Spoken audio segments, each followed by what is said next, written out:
Bungalows are a hot property right now. Sales are up 11% and prices up 25% compared with 2019. That's according to the property website Rightmove.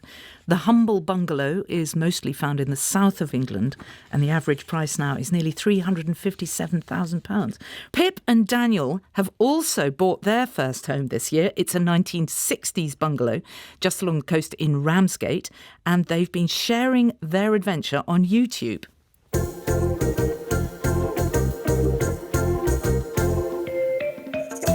I'm Pip. And I'm Daniel. And this is our dog, Pepsi. And we recently moved from London to Ramsgate, and we've bought our very first home by the sea. We know that going from an inner city high-rise to a cute and quiet bungalow is not going to be easy. So hit subscribe and follow along as we publish monthly vlogs documenting our renovation journey. That's Pip and Daniel, and they both join me now. Pip, I heard the word cute in there.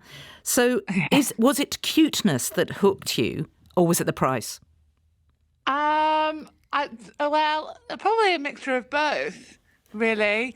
The price was a great price for property, like quite similar to what Emily was saying. When we were looking, we couldn't get anything this big with a big garden in a house form.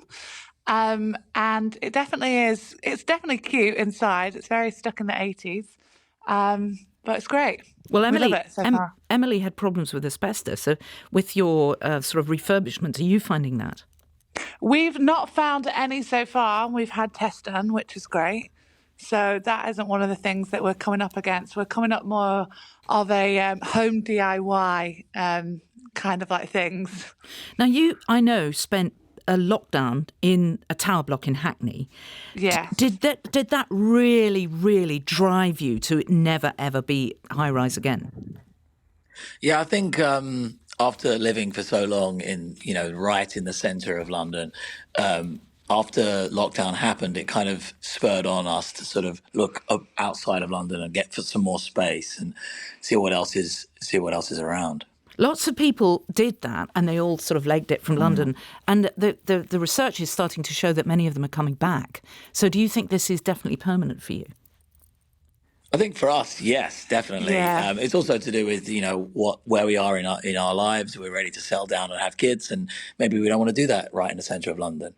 Now, what Henry was talking about earlier is that the attractiveness of bungalows is partly because of the things they're like Lego, you can stick bits on them. So I've got to ask you the question, are you planning stairs? We're not going to go up. We're not going to extend up. We're definitely going to extend out because we've got a huge garden that we could do that in. But we've already kind of done some bits like renovation stuff. So we've changed the dining room into a bedroom, which obviously you wouldn't be able to do in a normal house, really. So it's kind of great, everything being on one level. You can just put things wherever you want. I hadn't thought about that, of course. You can, Yeah. But you wouldn't really want a bedroom next to the kitchen. I mean, there are certain limitations, aren't there? No, yeah, there are certain limitations. But yeah, no, it's kind of working out with what we're doing and how we want to extend. But no, no plans to go up. What about the relative costs? Is it more expensive or less expensive to start shifting stuff about in a bungalow where if you were in a building with stairs and, weight-bearing walls, how different is it? That actually is a good point. It is actually cheaper to have renovation work done on a single-story building because you don't have to have as much scaffolding and other sort of supporting structures around you. So it's much easier to get into the ceiling or into the attic space to put lighting in or power and things like that. So actually, yeah, it's much cheaper if you're doing renovation work or DIY work to do that on a single-story building. Is this your forever home, do you think? I don't think so. It's definitely our next 10-year home. 10 years, 15 years, and then we'll probably get somewhere else. That's really interesting. Why can't you see this as your forever home? As you're right, we're here now, we're going to stay.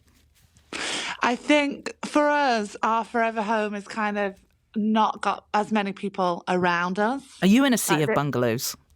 Yeah, it's quite similar to Emily's actually. There's one side of the road that's bungalows, and the other side is 1930s townhouses, Oh, like interesting. little houses.